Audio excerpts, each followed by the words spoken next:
समय का पहिया कभी किसी के लिए नहीं रुकता। देखते ही देखते एक और साल हमारी जिंदगी से विदा ले रहा है और एक नया साल 2026 नई उम्मीदों, नए सपनों और नई संभावनाओं के साथ हमारी चौखट पर दस्तक दे रहा है। नमस्कार दोस्तों, मैं हूं विवेक वर्मा और वर्मा स्टोरीज के इस विशेष और चमत्कारी अध्याय में आपका हृदय से स्वागत करता हूं। दोस्तों, हर इंसान चाहता है कि नया साल उसके जीवन में सुख, शांति और अपार धन दौलत लेकर आए। हम सब नए साल पर कई तरह के संकल्प लेते हैं, लेकिन क्या आप जानते हैं कि हमारे सनातन धर्म और वास्तुशास्त्र में नए साल की शुरुआत को लेकर कुछ बहुत ही गुप्त और अचूक उपाय बताए गए हैं। घर के आंगन में खड़ी तुलसी माता केवल एक पौधा नहीं, बल्कि साक्षात माता लक्ष्मी और भगवान विष्णु का आशीर्वाद है। आज मैं आपको मधुपुर गांव की एक ऐसी सच्ची और रुला देने वाली कथा सुनाने जा रहा हूं, जो आपको यह बताएगी कि कैसे घोर दरिद्रता और निराशा के बीच नए साल के अवसर पर तुलसी माता के पास चुपचाप चढ़ाई गई तीन साधारण सी चीजों ने एक गरीब परिवार की किस्मत को रातों रात पलटकर रख दिया था। इस कथा के अंत में मैं आपको वे तीन चीजें और उन्हें चढ़ाने का सही वास्तु नियम भी बताऊंगा, ताकि यह नया साल 2026 आपके जीवन के सभी दुखों और गरीबी का हमेशा के लिए अंत कर दे।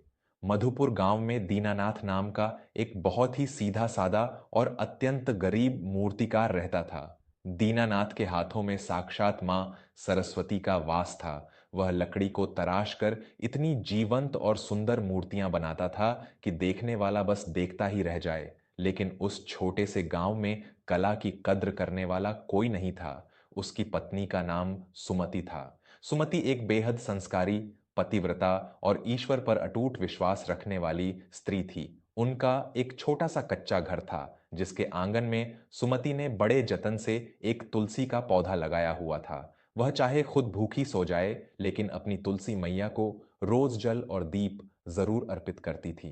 दीनानाथ के जीवन में एक समय ऐसा आया जब उसकी बूढ़ी माँ बहुत गंभीर रूप से बीमार पड़ गईं। अपनी माँ के इलाज के लिए दीनानाथ ने गांव के सबसे अमीर और क्रूर साहूकार सेठ भैरव सिंह से एक बहुत बड़ा कर्ज लिया था। दीनानाथ ने दिन रात एक करके मूर्तियां बनाई, लेकिन मां बच नहीं सकी और कर्ज का बोझ इतना बढ़ गया कि दीनानाथ का पूरा जीवन उस कर्ज के ब्याज तले दब गया। दिसंबर 2025 का महीना चल रहा था। कड़ाके की ठंड पड़ रही थी और साल खत्म होने में बस कुछ ही दिन बचे थे। दीनानाथ की हालत इतनी खराब थी कि घर में कई कई दिन तक चूल्हा नहीं जलता था। सुमति अपने हिस्से की आधी रोटी भी बचाकर अपने पति को खिला देती थी। साल के अंतिम दिन 31 दिसंबर की कड़कड़ाती सुबह सेठ भैरव सिंह अपने दो हट्टे कट्टे आदमियों के साथ दीनानाथ के कच्चे घर के दरवाजे पर आ धमका। उसने दरवाजे को जोर से लात मारी और गरजते हुए बोला, दीनानाथ बाहर निकल, बहुत हो गया तेरा ये रोना धोना। कल से नया साल शुरू हो रहा है। मैंने तुझे पूरे एक साल की मोहलत दी थी। कल सुबह सूरज निकलने से पहले अगर मेरे कर्ज के सारे पैसे मेरे हाथ में नहीं रखे, तो मैं तुझे और तेरी पत्नी को इस घर से धक्के मारकर बाहर निकाल दूंगा और इस जमीन पर कब्जा कर लूंगा। कल का सूरज तुम्हारे लिए इस घर में आखिरी सूरज होगा। दीनानाथ हाथ जोड़कर और रोते हुए भैरव सिंह के पैरों में गिर पड़ा। सेठ जी, मुझ पर रहम खाइए। इतनी कड़ाके की ठंड में मैं अपनी पत्नी को लेकर कहाँ जाऊंगा? मुझे बस कुछ महीनों का समय और दे दीजिए। मैं दिन रात मजदूरी करके आपका एक एक पैसा चुका दूंगा। लेकिन भैरव सिंह के दिल में कोई दया नहीं थी। उसने दीनानाथ को जोर से धक्का दिया और तिरस्कार से बोला, तेरी इन लकड़ी की मूर्तियों और तेरी मजदूरी से मेरा कर्ज इस जन्म में तो क्या, 7 जन्मों में भी नहीं चुकेगा। कल सुबह का इंतजार कर, वरना अंजाम भुगतने के लिए तैयार रहना।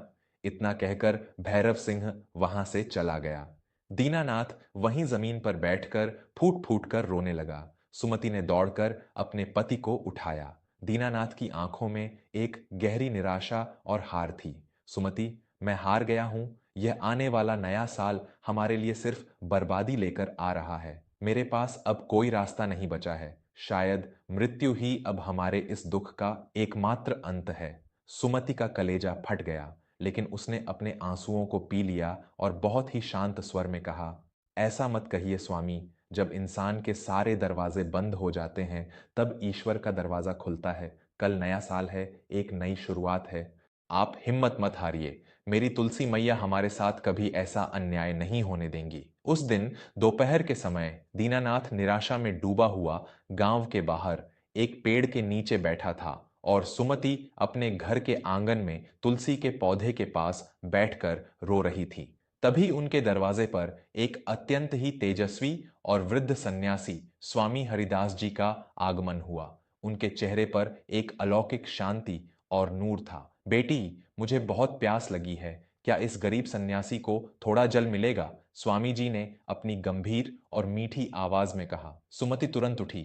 उसने अपने आंसू पोंछे, आंखों में श्रद्धा का भाव लिए अंदर गई और एक पीतल के लोटे में शुद्ध जल और घर में बचा हुआ गुड़ का एक छोटा सा आखिरी टुकड़ा लाकर स्वामी जी को अर्पित कर दिया। स्वामी हरिदास ने जल ग्रहण किया और सुमति के मुरझाए हुए चेहरे को देखकर एक गहरी मुस्कान के साथ बोले, बेटी, जिसके आंगन में तुलसी इतनी हरी भरी हो और जिसके हृदय में अतिथियों के लिए इतना सत्कार हो, वह स्त्री कभी दरिद्र नहीं हो सकती। मैं तेरे आंसुओं के पीछे का दुख देख पा रहा हूं। तेरा परिवार एक बहुत बड़े संकट और भारी कर्ज में डूबा हुआ है ना? सुमति यह सुनकर हैरान रह गई। वह तुरंत स्वामी जी के चरणों में गिर पड़ी। महाराज, आपने बिल्कुल सत्य कहा। कल नया साल शुरू हो रहा है, दुनिया खुशियां मना रही है और कल ही हमें इस घर से बेघर कर दिया जाएगा। हमारे ऊपर एक सेठ का भारी कर्ज है। मेरे पति पूरी तरह टूट चुके हैं। कृपया हमारा मार्गदर्शन कीजिए, वरना हम जीते जी मर जाएंगे। स्वामी हरिदास ने सुमति के सिर पर अपना आशीर्वाद भरा हाथ रखा और कहा, उठो पुत्री, समय का चक्र अब बदलने वाला है। जब साल बदलता है तो ब्रह्मांड की ऊर्जा भी एक नया रूप लेती है। यह जो नया साल 2026 आ रहा है, यह तुम्हारे जीवन के सारे अंधकार को मिटाने आ रहा है। आज 31 दिसंबर की रात है। तुम्हें अपनी इस गरीबी और इस कर्ज के जाल को काटने के लिए आज गोधूली बेला में चुपचाप बिना किसी को बताए अपनी तुलसी मैया के पास 3 अत्यंत पवित्र और चमत्कारी चीजें अर्पित करनी हैं। ये 3 चीजें दरिद्रता को जड़ से उखाड़ फेंकती हैं और साक्षात माता लक्ष्मी को उस घर में हमेशा के लिए बांध देती हैं। सुमति की आंखों में एक नई उम्मीद की चमक आ गई। मुझे आज्ञा दीजिए महाराज, वो 3 चीजें कौन सी हैं? मैं अपना सर्वस्व अर्पण करने के लिए तैयार हूं। स्वामी जी ने बहुत ही रहस्यमयी और शांत स्वर में बताया, पुत्री, पहली चीज है हल्दी मिश्रित जल। भगवान विष्णु को पीला रंग अत्यंत प्रिय है और जहां विष्णु हैं वहां लक्ष्मी को आना ही पड़ता है। एक तांबे के लोटे में जल लेकर उसमें थोड़ी सी पिसी हुई हल्दी मिलाना। यह हल्दी वाला जल तुम्हारे घर के सारे वास्तु दोषों और नकारात्मक ऊर्जा को नष्ट कर देगा। दूसरी चीज है एक लाल रंग का कलावा या मौली। कलावा रक्षा और बंधन का प्रतीक है। जब इंसान कर्ज और दरिद्रता से घिर जाता है तो उसके घर की बरकत भागने लगती है। यह लाल धागा तुम्हारे घर के सौभाग्य को हमेशा के लिए बांध देगा। और तीसरी तथा सबसे महत्वपूर्ण चीज है एक सिक्का और थोड़े से साबुत चावल, जिन्हें अक्षत कहा जाता है। अक्षत का अर्थ है जिसका कभी क्षय न हो, जो कभी खत्म न हो। यह सिक्का और चावल साक्षात धन और अन्न की पूर्णता का प्रतीक है। सुमति हर एक शब्द को अपने हृदय में उतार रही थी। स्वामी जी ने विधि समझाते हुए कहा, आज सूर्यास्त के ठीक बाद जब दिन ढल रहा हो और रात आ रही हो, तब स्नान करके शुद्ध वस्त्र पहनना। सबसे पहले उस हल्दी वाले जल को तुलसी की जड़ में अर्पित करना और मन ही मन अपनी परेशानी दूर करने की प्रार्थना करना। फिर उस लाल कलावे को तुलसी के गमले के चारों तरफ या पौधे के तने पर बिल्कुल हल्के हाथों से 3 बार लपेट कर बांध देना और अंत में उस सिक्के और साबुत चावलों को तुलसी के पास की मिट्टी में चुपचाप दबा देना और वहीं बैठकर घी का एक दीपक जलाना। ध्यान रहे, यह सब करते समय तुम्हें कोई टोके नहीं और तुम पूरी तरह मौन रहो। कल सुबह जब नए साल का पहला सूरज निकलेगा तो तुम्हारे दुखों का हमेशा के लिए सूर्यास्त हो चुका होगा। इतना कहकर स्वामी हरिदास वहां से अंतर्ध्यान हो गए, जैसे वे कोई साधारण सन्यासी नहीं बल्कि साक्षात ईश्वर के दूत हों। सुमति ने स्वामी जी के कहे अनुसार ही किया। शाम होते ही उसने स्नान किया। घर में जो थोड़ी बहुत हल्दी थी उसे तांबे के लोटे के जल में मिलाया। पूजा की थाली से एक लाल कलावा लिया और घर में जो आखिरी 1 रुपये का सिक्का और थोड़े से साबुत चावल बचे थे उन्हें अपनी मुट्ठी में बंद कर लिया। दीनानाथ उस समय कमरे में गहरी चिंता और उदासी में बैठा था। सुमति ने बिना कोई आवाज किए पूरी श्रद्धा और मौन रहकर तुलसी मैया के पास जाकर वो हल्दी वाला जल अर्पित किया। उसने प्रार्थना की कि हे नारायण, हे तुलसी मैया, इस नए साल में हमारे सारे कष्टों को धो दीजिए। फिर उसने बहुत ही आदर से वो लाल कलावा तुलसी के गमले के चारों ओर 3 बार लपेटकर बांध दिया और अंत में अपने कांपते हाथों से वो 1 रुपए का सिक्का और अक्षत तुलसी की पवित्र मिट्टी में दबा दिए। उसने वहां एक घी का दीपक जलाया और आंखें बंद करके अपना पूरा जीवन ईश्वर के चरणों में सौंप दिया। रात बीत गई। 1 जनवरी 2026 की एक बहुत ही सर्द और सुनहरी सुबह हुई। नए साल का पहला सूरज पूरी चमक के साथ आसमान में उदित हुआ। दीनानाथ और सुमति अपने घर के आंगन में डरे सहमे खड़े थे, क्योंकि आज उन्हें हमेशा के लिए अपना घर छोड़ना था। ठीक 8 बजे सेठ भैरव सिंह अपने गुंडों के साथ वहां आ पहुंचा। उसके चेहरे पर एक बहुत ही घमंडी और क्रूर मुस्कान थी। चलो दीनानाथ, बहुत हो गया तुम्हारा समय। निकालो पैसे या फिर चुपचाप अपनी इस पत्नी को लेकर इस घर से दफा हो जाओ, भैरव सिंह ने जोर से चिल्लाते हुए कहा। दीनानाथ ने रोते हुए अपना सिर झुका लिया। वह सुमति का हाथ पकड़कर घर की चौखट पार करने ही वाला था कि तभी उनके कच्चे रास्ते पर शहर से आई एक बहुत ही लंबी और शानदार विदेशी गाड़ी आकर रुकी। गाड़ी का दरवाजा खुला और उसमें से एक बहुत ही सूट बूट पहने हुए बेहद अमीर और प्रभावशाली व्यक्ति बाहर निकला। उसके साथ 2 सरकारी अधिकारी भी थे। वह व्यक्ति सीधा दीनानाथ के पास आया और बहुत ही आदर से पूछा, क्या आप ही वो महान मूर्तिकार दीनानाथ हैं? मेरा नाम राजवंश है। मैं देश का सबसे बड़ा कला निर्यातक, आर्ट एक्सपोर्टर हूं। दीनानाथ, सुमति और सेठ भैरव सिंह तीनों हैरानी से उस अमीर व्यक्ति को देखने लगे। जी, जी हुजूर, मैं ही दीनानाथ हूं, लेकिन मैंने तो कुछ। दीनानाथ घबराहट में बोला। राजवंश ने दीनानाथ के दोनों हाथ पकड़ लिए और अत्यंत सम्मान के साथ कहा, दीनानाथ जी, आज से 6 महीने पहले शहर के एक छोटे से मेले में मैंने लकड़ी की एक भगवान कृष्ण की मूर्ति खरीदी थी। वह मूर्ति इतनी जीवंत थी कि कोई भी विदेशी उसे देखकर करोड़ों देने को तैयार हो जाए। मैं पिछले कई महीनों से उस मूर्ति को बनाने वाले की तलाश में था और आज जाकर मुझे आपका पता मिला है। इस साल 2026 में हमारे देश में एक बहुत बड़ा अंतर्राष्ट्रीय कला महोत्सव होने जा रहा है और मुझे वहां रखने के लिए आपकी बनाई हुई सैकड़ों मूर्तियों की जरूरत है। दीनानाथ को अपने कानों पर यकीन नहीं हो रहा था। राजवंश ने अपने सचिव को इशारा किया। सचिव ने एक अटैची खोली जो नोटों की गड्डियों से भरी हुई थी। दीनानाथ जी, ये 10 लाख रुपए आपका अग्रिम एडवांस भुगतान है। आपकी हर एक मूर्ति की कीमत मैं आपको मुंह मांगी दूंगा। बस आप आज से ही हमारे साथ काम करना शुरू कर दीजिए। यह सब देखकर सेठ भैरव सिंह की आंखें फटी की फटी रह गईं।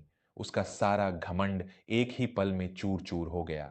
दीनानाथ की आंखों से आंसुओं की झड़ी लग गई। उसने मुड़कर सुमति को देखा। सुमति के होठों पर एक बहुत ही गहरी और संतुष्ट मुस्कान थी। उसकी नजरें अपनी उस हरी भरी तुलसी मैया पर टिकी थीं, जिसके पास की मिट्टी में उसने कल रात वो सिक्का और अक्षत दबाए थे।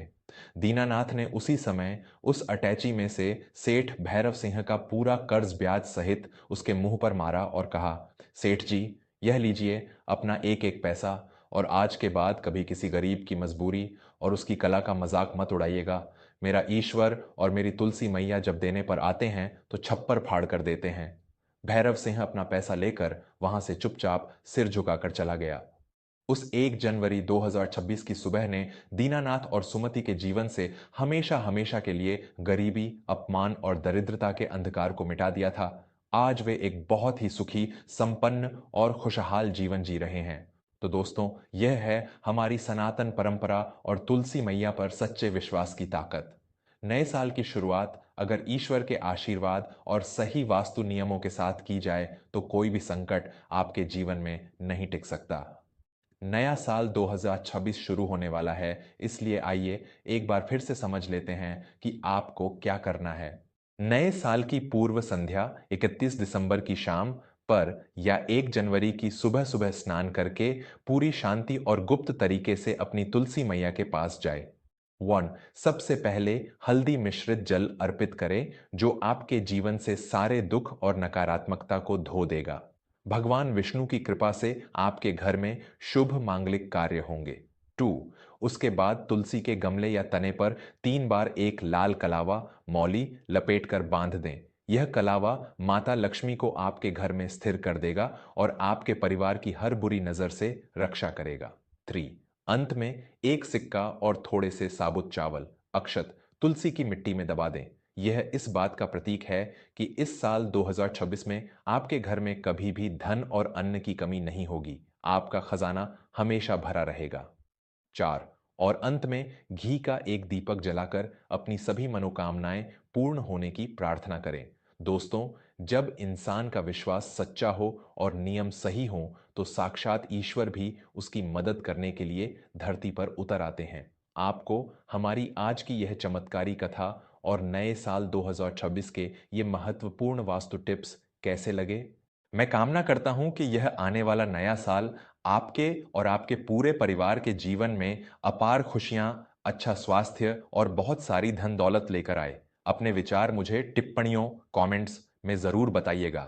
मैं आपका दोस्त विवेक वर्मा जल्द ही लौटूंगा वर्मा स्टोरीज पर एक और ऐसी ही नई आध्यात्मिक और सीधे आपके दिल को छू लेने वाली कहानी के साथ। तब तक अपना और अपने परिवार का बहुत बहुत ख्याल रखें।